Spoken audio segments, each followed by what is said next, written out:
നമസ്കാരം, ഞാൻ രമേഷ് ഗോപാൽ. തനിമ സ്പെഷ്യൽ ന്യൂസ്. അഖിലേന്ത്യാ കിസാൻ സഭ AIKS അരുവിക്കര മണ്ഡലം കൺവെൻഷൻ മുണ്ടേല സർവീസ് സഹകരണ ബാങ്ക് ഹാളിൽ നടന്നു.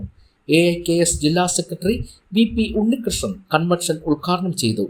കാർഷിക വിളകൾ നശിപ്പിക്കുന്ന വന്യമൃഗശല്യത്തിന് അവസാനം കാണണമെന്നും കാർഷിക വിളകൾ നഷ്ടപ്പെട്ടവർക്ക് നഷ്ടപരിഹാരം കൊടുക്കണമെന്നും വന്യമൃഗങ്ങളിൽ നിന്നും സംരക്ഷിക്കാൻ ഫെൻസിംഗ് അടിക്കാനുള്ള ധനസഹായം സർക്കാർ നൽകണമെന്നും സമ്മേളനത്തിൽ ആവശ്യപ്പെട്ടു.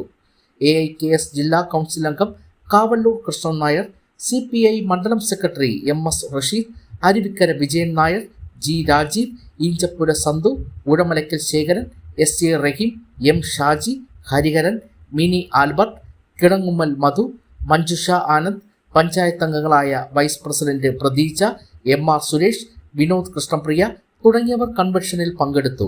തുടർന്ന് പ്രസിഡന്റായി K വിജയകുമാറിനെയും സെക്രട്ടറിയായി വെള്ളനാട് സതീഷിനെയും തെരഞ്ഞെടുത്തു.